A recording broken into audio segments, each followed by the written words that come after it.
ನಮಸ್ತೆ, ಜೈ ಶ್ರೀರಾಮ್. ಸುಮಾರು ಜನ 4-5 ಜನ ಮೆಸೇಜ್ಗಳನ್ನು ಮಾಡ್ತಾರೆ. ಗುರುಗಳೇ, ನಾವು ಉಪವಾಸ ಮಾಡ್ತಾ ಇದ್ದೀವಿ. ಎಷ್ಟೋ ಜನ ಹೇಳ್ತಾರೆ, ನೀವು ದೇವಸ್ಥಾನದಲ್ಲಿ ಉಪವಾಸವನ್ನು ಮಾಡಿದಾಗ ದೇವಸ್ಥಾನದಲ್ಲಿ ನೀವು ಪ್ರಸಾದ ತೊಗೋಬೋದು, ಏನು ತೊಂದರೆ ಇಲ್ಲ ಅಂತ ಹೇಳ್ತಾರೆ. ತೊಗೋಬೋದೋ ಬೇಡವೋ ಅಂತ ಸುಮಾರು ಜನ ಕೇಳ್ತಾರೆ. ಅದನ್ನು ಮಾಡೋದ್ರಿಂದ ತಪ್ಪೋ ಸರಿನೋ, ಅಥವಾ ನಾವು ಮಾಡ್ತಿರೋಂಥ ಉಪವಾಸದಿಂದ ಆ ವ್ರತ ಭಂಗ ಆಗಿಬಿಡುತ್ತೆ ಅಂತ ಸುಮಾರು ಜನ ಹೆದರ್ತಾರೆ. ಆದರೆ ಯಾವತ್ತೂ ತಿಳ್ಕೊಳ್ಳಿ, ನೀವೇನೇ ಉಪವಾಸ ಮಾಡಿ, ಈಗ ನೀವು ರಾಯರ ಒಂದು ಆರಾಧನೆಯನ್ನು ಮಾಡಿ, ರಾಯರಿಗೆ ಪ್ರತಿ ಗುರುವಾರ ನೀವು ಉಪವಾಸ ಇದ್ದಾಗ ರಾಯರ ಮಠಕ್ಕೆ ಹೋದಾಗ ಅವರು ನಿಮಗೆ ತೀರ್ಥವನ್ನು ಕೊಡ್ತಾರೆ. ಅದೇ ರೀತಿ ಫಲಪಂಚಾಮೃತ ಪ್ರಸಾದನೋ ಅಥವಾ ಏನಾರೋ ಒಂದು ಪ್ರಸಾದವನ್ನು ಕೊಡ್ತಾರೆ. ಎಷ್ಟು ಕೊಡ್ತಾರೆ? ಒಂದು ಸಣ್ಣದೊಂದು ಕೊಡ್ತಾರೆ.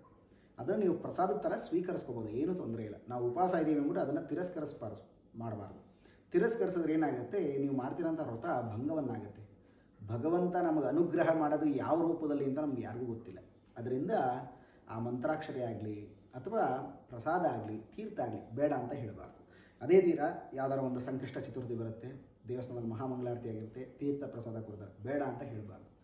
ಒಂದು ದಳವನ್ನಾರು ಸ್ವೀಕರಿಸಲೇಬೇಕು. ಅಂದರೆ ಸ್ವಲ್ಪ ತೀರ್ಥ, ಒಂದು ಸ್ವಲ್ಪ ಪ್ರಸಾದ ಕೊಡೋದೇ ಸ್ವಲ್ಪ, ಅದರಿಂದ ಅದನ್ನು ಸ್ವೀಕರಿಸೋದ್ರಲ್ಲಿ ಆ ದೋಷ ಏನೂ ಬರಲ್ಲ. ಅದರಿಂದ ಉಪವಾಸ ಮಾಡೋರು ಊಟವನ್ನು ಮಾಡಬಾರ್ದು, ಖಾಲಿ ಹೊಟ್ಟೆಲಿರಬೇಕು ಅಷ್ಟೇ. ಆದರೆ ದೇವರ ಪ್ರಸಾದವನ್ನು ತಿರಸ್ಕರಿಸಬೇಕು ಅಂತ ಯಾವ ಪಂಚಾಂಗದಲ್ಲೂ ಇಲ್ಲ. ಅದರಿಂದ ಆ ಥರ ಹೆದರ ಅವಶ್ಯಕತೆ ಇಲ್ಲ.